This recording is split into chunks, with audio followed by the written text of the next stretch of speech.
But we begin tonight with a lesson in how to and how not to run a presidential campaign. First, the how to.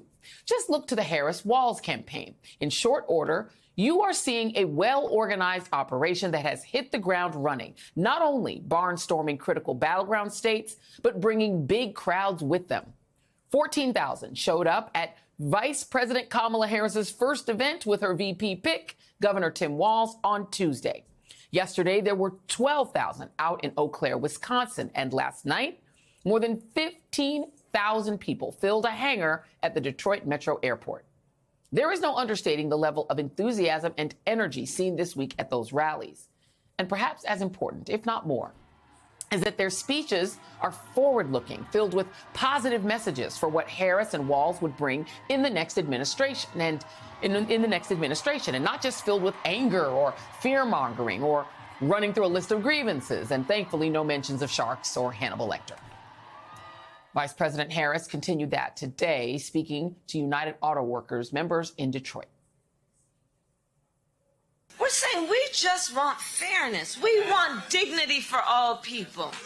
We want to recognize the right all people have to freedom and liberty to make choices, especially those that are about heart and home, and not have their government telling them what to do. Our campaign is about saying we trust the people. And then there's Donald Trump. And the clear example of how not to run a presidential campaign. First off, it kind of helps if you take the time to actually go out and meet the voters. While Harris and Walz have been putting in the miles, hitting multiple states this week with more to go, all Trump has done is hit the putting greens as he remained holed up at Mar-a-Lago. Wasn't he the one who was complaining throughout his New York criminal trial earlier this year that all he wanted to do was be on the campaign trail? Well, today was the first time he took a break from his demanding schedule of walking around a putting green and eating McDonald's cheeseburgers and maybe stuffing a few nuclear documents behind his golden toilets to hold a press conference at his Florida estate. And it was exactly the misogynistic, cognitively declining stream of consciousness you would expect. Nobody's spoken to crowds bigger than me. If you look at Martin Luther King, when he did his speech, his great speech, and you look at ours, same real estate, same everything, and you look at it, and you look at the picture of his crowd, my crowd, we actually had more people. I had 107,000 people in New Jersey. You didn't report it. I'm so glad you asked. What did she have yesterday, 2,000 people? I have 10 times, 20 times, 30 times the crowd size. For 52 years, they wanted to bring abortion back to the states. They wanted to get rid of Roe v. Wade, and that's Democrats, Republicans, and independents, and everybody, liberals, conservatives, everybody wanted it back in the states. They said at first they were going to go out to another vote. They were going to go through a primary system, a quick primary system, which it would have to be. And then it all disappeared, and they just picked a person that was the first out. She was the first loser, okay? So we call her the first loser. She was the first loser when during the primary system. During the Democrat primary system, she was the first one to quit, and she quit. She had no votes, no support. Oh, Grampy. Okay, that was just a small sampling of the bad crap bonkers statements that he made. We will not subject you to the rest. You're welcome. But just to set the record straight, and I cannot believe that I have to do this. Here's a picture of the 1963 March on Washington and a picture of Trump's crowd on January 6th before a bunch of them stormed the Capitol, which he claims was a bigger crowd than Dr. King's. One of these crowds is clearly larger than the other at 250,000 strong, while the other is basically hooligan-sized. And why is he boasting about his crowd size on January 6th anyway? And again, on crowd size. Here's Harris's crowd in Philadelphia, and here's Trump's crowd in the same exact arena. Just look with your eyes as to who filled more seats. You can literally just look.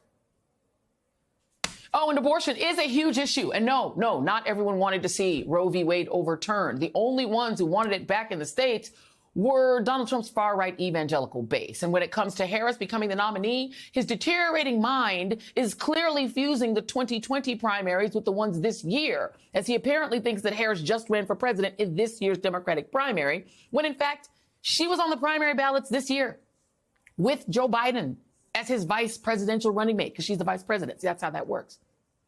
Perhaps it is time for Donald Trump to take another one of those cognitive tests. To be clear, Donald Trump did this today because he is freaking out, because he lost the spotlight to the Democratic ticket. And he decided to do what this cruddy little campaign has been unable to do, and that is seize back center stage. He tried to have his running mate, J.D. Vance, handle things this week on the campaign trail, but all he did was appear to stalk Vice President Harris across the country, including, at one point, trying to make his way with his entourage onto her plane, Air Force Two, which was just weird and embarrassing. So far, Trump's attacks on the Harris-Walz ticket are just not working. No matter how many times Trump posts on his third-rate social media platform with more and more unhinged rants. And don't just take it from me. They know their campaign is floundering. As the Washington Post reports, Trump behind the scenes is complaining relentlessly about Harris's surging poll numbers and media coverage since replacing Biden on the ticket, telling an ally in a phone call last weekend, quote, "It's unfair that I beat him and now I have to beat her too." Wah. I said the wah part. That was me. The Post adds that allies have taken to finger pointing over several events that seemingly went off the rails. Perhaps they will add today's meandering hot mess presser to that list. Senator Lindsey Graham told the Post, quote, "We had a lot of good things happen in a row that were unsustainable, but we've hit a few speed bumps. There's been a rough spot." You think? Well, that is putting it mildly, Lindsey. I do recall, though, you saying once upon a time, if we nominate Trump, we'll lose and we'll deserve it. Touché. Joining me now is former Senator Doug Jones. He's currently a distinguished senior fellow at the Center for American Progress, and Jason Johnson, professor of politics and journalism at Morgan State University and an MSNBC political contributor.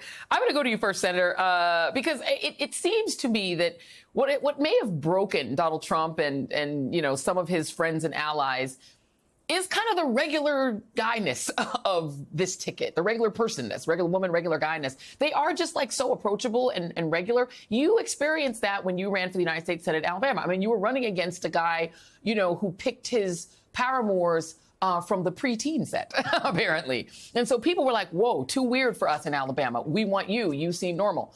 So you know how this works. What do you make of the way that the Trump campaign has responded?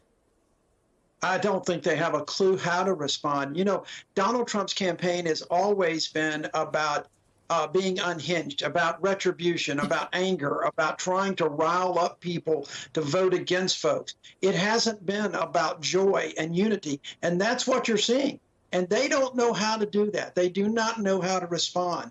They don't know how to respond to authenticity, because you can't ever tell what Donald Trump is going to say. It doesn't really matter if he is going to say anything that he believes will promote his base, regardless of the facts. So I think that contrast is incredible, and the American people are seeing it. They are yearning. I can tell you, Joy, I really believe everywhere I've gone in the country the last 3 years, people have been yearning for that unity, to see people coming together, enjoying what they're doing, looking to go forward and not backward. And that's why you're seeing such incredible energy out there right now. Oh, no, absolutely. And look, the Benetton ad of the Harris-Walz ticket, and, you know, the two white dudes standing behind her, like, amening her like she's Gladys Knight and they're the Pips. Like, it is actually very unifying, and it's hard to escape that. Let me go to you, Jason. I almost never would dispute what a civil rights legendary lawyer would say, but I'm going to dispute one thing that the great Doug Jones has said. I can predict what Donald Trump is going to say. It's noun, verb, crowd size. Noun, verb, I really won in 2020. Let me show you an example. This is, I had our great Kai cut this, our wonderful producer, cut this because Donald Trump started off being asked one thing, and he ended up right where one would expect. Here it is. Yeah. We gave tremendous for child care and all of that. Now, our tax cuts, which are the biggest in history, our tax cuts are coming due, as you know, very soon. Look, they've weaponized government against me. Look at the Florida case. It was a totally weaponized case. All of these cases, France learned that lesson. You know, France had all mail-in voting, and they went back to paper ballots, voter identification, voter ID. They went back to a normal system, one-day voting.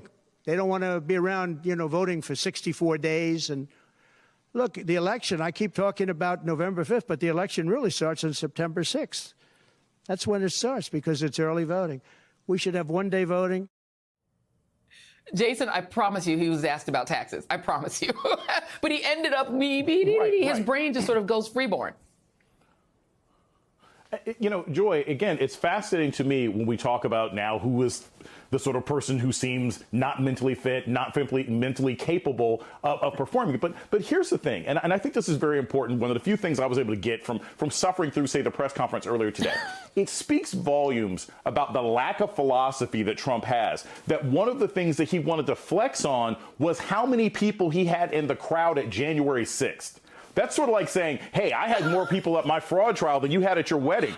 It's a fraud trial, right? Like who's bragging about that? Who's bragging about how many terrorists you can bring to the table, right? But it speaks to the fact that they don't have a plan. They don't have a philosophy. I think just from a pure campaign strategy standpoint, okay, maybe the first week you were shocked by what was going to happen with Harris and you had to do some focus weeks, but it has been over 2 weeks now.